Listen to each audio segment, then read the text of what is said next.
शांति। आज 9 जुलाई 2024 की साकार मधुर महावाक्य है। आज के मधुर महावाक्य में बाबा बोले,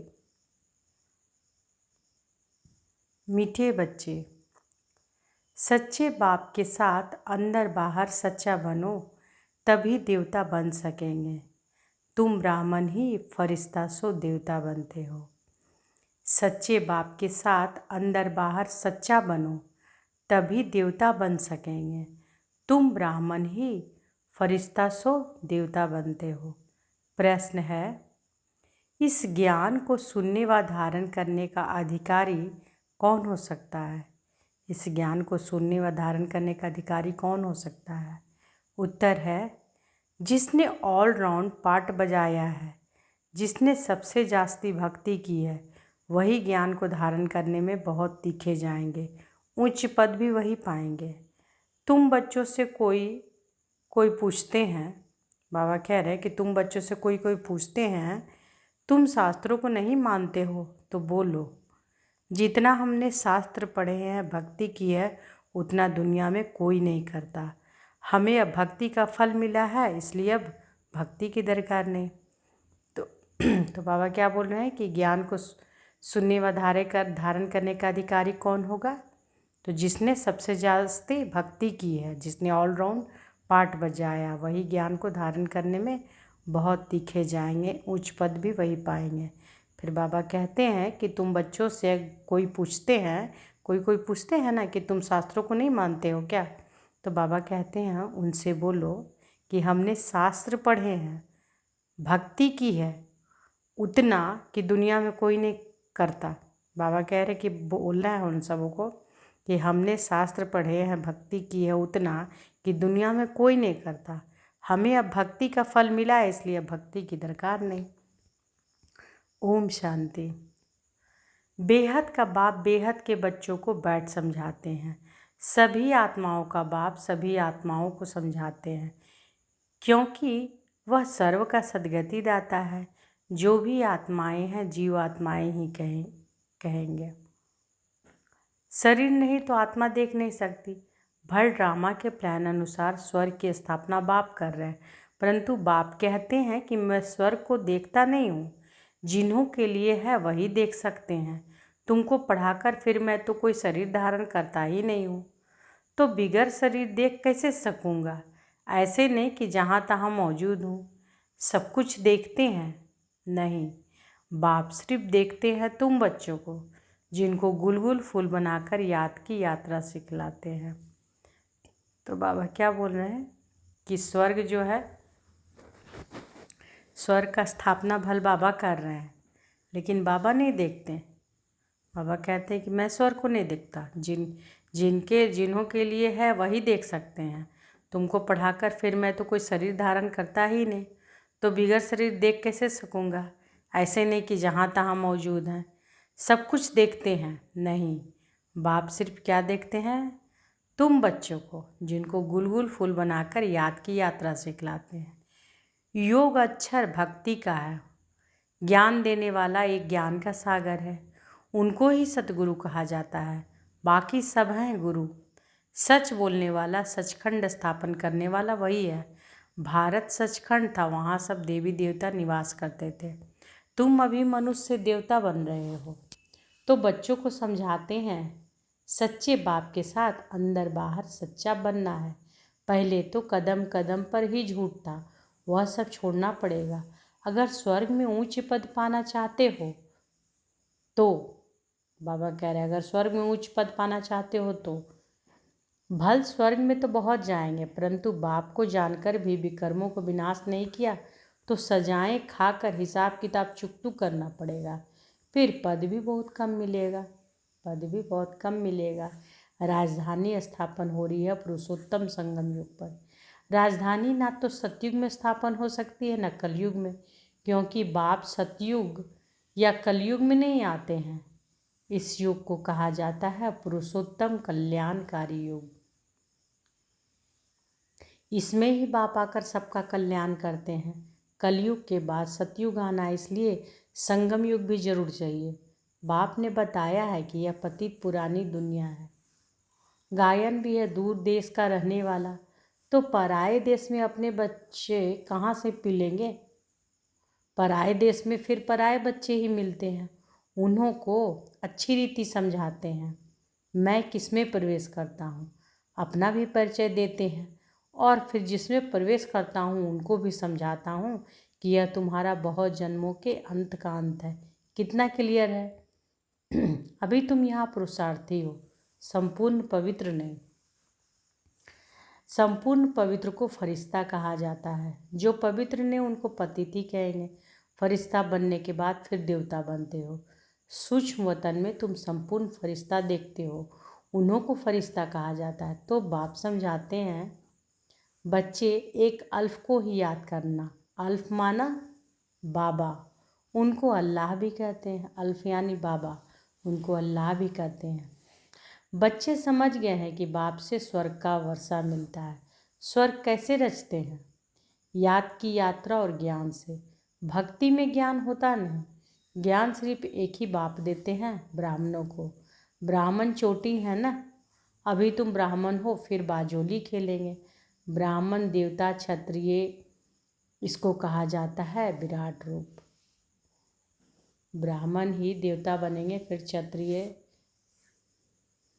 फिर वैश्य, इसको कहा जाता है विराट रूप। विराट रूप कोई ब्रह्मा विष्णु शंकर का नहीं कहेंगे, उसमें छोटी ब्राह्मण तो है नहीं। बाप ब्रह्मा तन में आते हैं, यह तो कोई जानता नहीं। ब्राह्मण कुल ही सर्वोत्तम कुल है, जबकि बाप आकर पढ़ाते हैं। बाप शूद्रों को तो नहीं पढ़ाएंगे ना, ब्राह्मणों को ही पढ़ाते हैं। पढ़ाने में भी टाइम लगता है। राजधानी स्थापन होनी है। तुम उच्च ते उच्च पुरुषोत्तम बनो। नई दुनिया कौन रचेगा? बाप ही रचेगा, यह भूलो मत। माया तुमको बुलाती है, उनको तो धंधा ही है। यह ज्ञान में इतना इंटरफियर नहीं करती है, याद में ही करती है। तो बाबा क्या करें, माया तुमको भुलाती है, उनको तो धंधा ही यह है। ज्ञान में इतना इंटरफेयर नहीं करती, याद में ही करती है। आत्मा में बहुत कीचड़ा भरा हुआ है, वह बाप की याद बगैर साफ हो न सके। योग अक्षर से बच्चे बहुत मूंझते हैं, कहते हैं कि बाबा हमारा योग नहीं लगता। वास्तव में योग अक्षर उन हठ योगियों का है। सन्यासी कहते हैं कि ब्रह्म से योग लगाना है। अब ब्रह्म तत्व तो बहुत बड़ा लंबा चौड़ा है। जैसे आकाश में स्टार्स देखने में आते हैं, वैसे वहाँ भी छोटे छोटे स्टार मिसल आत्माएं हैं। तो बाबा क्या कह रहे हैं,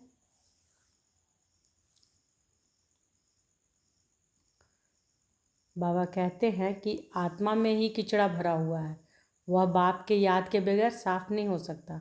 योग अक्षर से बच्चे बहुत मूंझते हैं। योग मतलब योग अक्षर से मूंझते नहीं कि योग क्या है। कहते हैं कि बाबा हमारा योग नहीं लगता। वास्तव में योग अक्षर उन हठ योगियों का है। सन्यासी कहते हैं कि ब्रह्म से योग लगाना है। अब ब्रह्म तत्व तो बहुत लंबा चौड़ा है। जैसे आकाश में स्टार्स देखने में आते हैं, वैसे वहाँ भी छोटे छोटे स्टार मिसल आत्माएं हैं। वह है आसमान से पार, जहाँ सूर्य चांद की रोशनी नहीं। तो देखो कितने छोटे छोटे रॉकेट हो तुम हो, छोटे छोटे रॉकेट तुम हो। तब बाबा कहते हैं कि पहले पहले आत्मा का ज्ञान देना चाहिए। वह तो एक भगवान ही दे सकते हैं। ऐसे नहीं कि सिर्फ भगवान को नहीं जानते, परंतु आत्मा को भी नहीं जानते। इतनी छोटी सी आत्मा में 84 के चक्र का अविनाशी पाठ भरा हुआ है। इनको ही कुदरत कहा जाता है, और कुछ नहीं कह सकते। आत्मा 84 का चक्र लगाती ही रहती है। हर 5000 वर्ष बाद यह चक्र फिरता ही रहता है। यह ड्रामा में नूंद है। दुनिया अविनाशी है, कभी विनाश को नहीं पाती। वो लोग दिखाते हैं ना कि बड़ी प्रलय होती है, फिर श्री कृष्ण अंगूठा चूसता हुआ पीपल के पत्ते पर आता है, परंतु ऐसे कोई होता थोड़े ही है। यह तो बेकायदे है। महाप्रलय कभी होती नहीं। एक धर्म की स्थापना और अनेक धर्मों का विनाश चलता ही रहता है। इस समय मुख्य 3 धर्म हैं। यह तो ऑस्पिशियस संगम युग है। पुरानी दुनिया और नई दुनिया में रात दिन का फर्क है। कल नई दुनिया थी, आज पुरानी है। कल की दुनिया में क्या था यह तुम समझ सकते हो। जो जिस धर्म का है उस धर्म की ही स्थापना करते हैं। वो तो सिर्फ एक आते हैं, बहुत नहीं होते। फिर धीरे धीरे वृद्धि होती है। तो बाबा क्या करे कि जो जिस धर्म का होता है वो उस धर्म की स्थापना करते हैं। वो तो सिर्फ एक आते हैं, बहुत नहीं आते। फिर धीरे धीरे वृद्धि होती है। बाप कहते हैं कि तुम बच्चों को कोई तकलीफ नहीं देता हूँ। बच्चों को तकलीफ कैसे देंगे। मोस्ट विलवेड बाप है ना, कहते हैं कि मैं तुम्हारा सदगति दाता, सुख हरता, दुख करता हूँ। याद भी मुझे को करते हैं। भक्ति मार्ग में क्या क्या कर दिया है, कितनी गालियाँ मुझे देते हैं। कहते हैं गॉड इज वन। सृष्टि का चक्र भी एक है। ऐसे नहीं कि आकाश में कोई दुनिया है, आकाश में स्टार्स हैं। मनुष्य तो समझते हैं कि एक एक स्टार में सृष्टि है, नीचे भी दुनिया है। यह सब है भक्ति मार्ग की बात है। तो बाबा क्या कह रहे हैं, बाबा कहते हैं कि तुम बच्चों को कोई तकलीफ नहीं देता हूँ। बच्चों को तकलीफ कैसे देंगे। मोस्ट विलवेड बाप है ना, कहते हैं कि मैं तुम्हारा सदगति दाता, सुख दुख हरता, सुख करता हूँ। क्या कहते हैं बाबा कि दुख हरता, सुख करता हूँ। याद भी मुझे को करते हैं। भक्ति मार्ग में क्या कर दिए हैं, कितनी गालियाँ मुझे देते हैं। कहते हैं गॉड इज वन। सृष्टि का चक्र भी एक है, ऐसे नहीं। आकाश में कोई दुनिया है, आकाश में स्टार्स हैं। मनुष्य तो समझते हैं कि एक एक स्टार में सृष्टि है, नीचे भी दुनिया। यह सब है भक्ति मार्ग की बातें। उच्च ते उच्च भगवान एक है। कहते भी हैं कि सारे सृष्टि की आत्माएं तुम्हारे में पिरोई हुई है। यह जैसे माला है, इसको बेहद की रुद्र माला भी कह सकते हैं। सूत्र में बांधी हुई है, गाते हैं परंतु समझते कुछ नहीं। बाप आकर समझाते हैं, बच्चे मैं तुमको जरा भी तकलीफ नहीं देता हूँ। यह भी बताया है कि जिन्होंने पहले पहले भक्ति की है वही ज्ञान में तीखे जाएंगे। भक्ति जास्ती की है तो फल भी उनको जास्ती मिलना चाहिए। कहते हैं कि भक्ति का फल भगवान देते हैं। वह है ज्ञान का सागर, तो जरूर ज्ञान से ही फल देंगे। भक्ति के फल का किसी को भी पता नहीं। भक्ति का फल है ज्ञान, जिससे स्वर्ग का वर्षा सुख मिलता है। तो फल देते हैं, अर्थात नरकवासी से स्वर्गवासी बनाते हैं। एक बात तो भक्ति का फल बाबा क्या देते हैं, ज्ञान, जिससे स्वर्ग का वर्षा का सुख मिलता है। तो फल देते हैं, अर्थात नरकवासी से स्वर्गवासी बनाते हैं। एक बाप रावण का भी किसी को पता नहीं। कहते भी हैं कि यह पुरानी दुनिया है। कब से पुरानी है वह हिसाब नहीं लगा सकते हैं। बाप है मनुष्य सृष्टि रूपी झाड़ का बीज रूप। सत्य है वह कभी विनाश नहीं होता। इनको उल्टा झाड़ कहते हैं। बाप ऊपर में है, आत्माएं बाप को ऊपर देख बुलाती हैं। शरीर तो नहीं बुला सकता। आत्मा तो एक शरीर निकल दूसरे में चली जाती है। आत्मा न घटती न बढ़ती, न कभी मृत्यु को पाती। यह खेल बना हुआ है। सारे खेल के आदि मध्य अंत का राज बाप ने बताया है। आस्तिक भी बनाया है। यह भी बताया है कि इन लक्ष्मी नारायण में यह ज्ञान नहीं है। वहाँ तो आस्तिक नास्तिक का पता ही नहीं रहता। इसमें बाप ही अर्थ समझाते हैं। नास्तिक उनको कहा जाता है जो न बाप को, न रचना के आदि मध्य अंत को, न ड्यूरेशन को जानते हैं। तो नास्तिक किसको कहा जाता है, बाबा बता रहे हैं कि नास्तिक उनको कहा जाता है जो न बाप को, जो न बाबा को, न रचना के आदि मध्य अंत को, न ड्यूरेशन को जानते हैं। इस समय तुम आस्तिक बने हो। वहाँ यह बातें ही नहीं, खेल है ना। जो बात एक सेकंड में होती है वह फिर दूसरे सेकंड में नहीं होती। ड्रामा में टिक टिक होती रहती है। जो पास्ट हुआ चक्र फिरता जाएगा। जैसे बाइस्कोप होता है, 2 घंटे या 3 घंटे बाद फिर वही बाइस्कोप हूबहू रिपीट होगा। मकान आदि तोड़ डालते हैं, फिर देखेंगे बना हुआ है। वही हूबहू रिपीट होता है। इसमें मूंझने की बात ही नहीं। मुख्य बात है आत्माओं का बाप परमात्मा है। आत्माएं परमात्मा अलग रहे बहुकाल, अलग होती हैं। यहाँ आती है पाठ बजाने। आत्माएं परमात्मा अलग रहे बहुकाल, अलग होती हैं, यहाँ आती हैं पाठ बजाने। तुम पूरे 5000 वर्ष अलग रहे हो। तुम मीठे बच्चों को ऑलराउंड पाठ मिला है, इसलिए तुमको ही समझाते हैं। वो बाबा क्या कह रहे हैं कि तुम बच्चों को ऑलराउंड पाठ मिला है और तुम जो हो आत्माएं परमात्मा से अलग रहे बहुत काल, है ना। तुम पूरे 5000 वर्ष अलग रहे हो। तो बाबा कहते हैं कि तुम मीठे बच्चों को ऑलराउंड पाठ मिला, इसलिए तुमको ही समझाते हैं। ज्ञान के भी तुम अधिकारी हो। सबसे जास्ती भक्ति किसने की है? ज्ञान में भी वही तीखे जाएंगे, पद भी उच्च पाएंगे। पहले पहले एक शिव बाबा की भक्ति होती है, फिर देवताओं की, फिर 5 तत्वों की भी भक्ति करते, व्यभिचारी बन जाते हैं। अभी बेहद का बाप तुमको बेहद में ले जाते हैं, वह फिर बेहद की भक्ति को अज्ञान में ले जाते हैं। अब बाप तुम बच्चों को समझाते हैं, अपने को आत्मा समझ, मुझ एक बाप को याद करो। फिर भी यहाँ से बाहर जाने में माया भुला देती है। जैसे गर्भ में पश्चाताप करते हैं कि हम ऐसे नहीं करेंगे, बाहर आने से भूल जाते हैं। यहाँ भी ऐसे है, बाहर जाने से ही भूल जाते हैं। यह भूल और अभूल का खेल है। अभी तुम बाप के एडॉप्टेड बच्चे बने हो। शिव बाबा है ना, वह है सब आत्माओं का बेहद का बाप। बाप कितना दूर से आते हैं, उनका घर है परम धाम। परम धाम ले जाएंगे तो जरूर बच्चों के लिए सौगात ले आएंगे। हथेली पर बहिष्ठ सौगात में ले आए हैं। बाप कहते हैं कि सेकंड में स्वर्ग की बादशाही लो। बहिष्ठ यानी स्वर्ग, हथेली पर बहिष्ठ सौगात में ले आए हैं। बाप कहते हैं कि सेकंड में स्वर्ग की बादशाही लो। सिर्फ बाप को जानो। सभी आत्माओं का बाप तो है ना, सभी आत्माओं का बाप तो है ना। कहते हैं कि मैं तुम्हारा बाप हूँ। मैं कैसे आता हूँ वह भी तुमको समझाता हूँ। मुझे रथ तो जरूर चाहिए। कौन सा रथ? कोई महात्मा का तो नहीं ले सकते। मनुष्य कहते हैं कि तुम ब्रह्मा को भगवान, ब्रह्मा को देवता कहते हो। तो बाबा कह रहे हैं कि अरे हम कहाँ कहते हैं, झाड़ के ऊपर एकदम अंत में खड़े हैं, जबकि झाड़ सारा तमो प्रधान है। ब्रह्मा भी वहाँ खड़ा है। तो बहुत जन्मों के अंत का जन्म हुआ ना।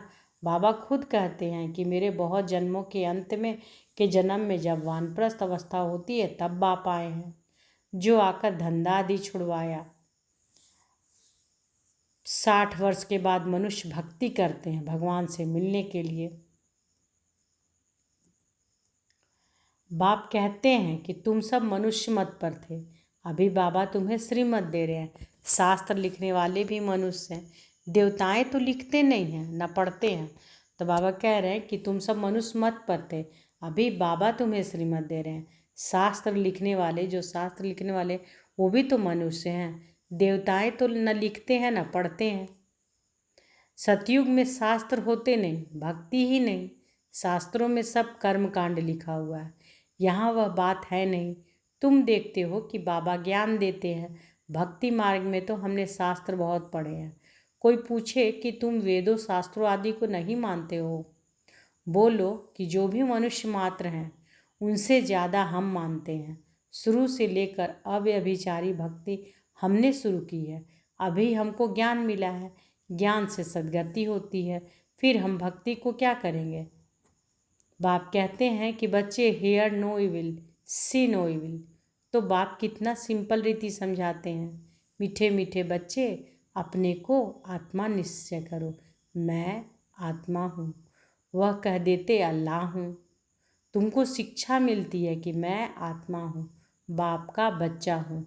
यही माया घड़ी घड़ी बुलाती है। देह अभिमानी होने से ही उल्टा काम होता है। अब बाप कहते हैं कि बच्चे बाप को भूलो मत, टाइम वेस्ट मत करो।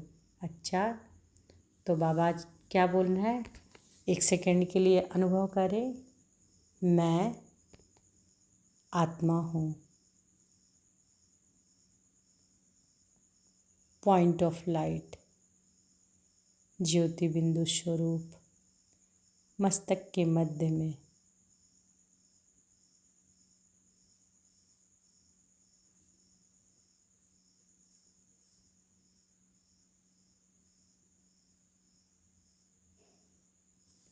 और मेरा पिता परमात्मा।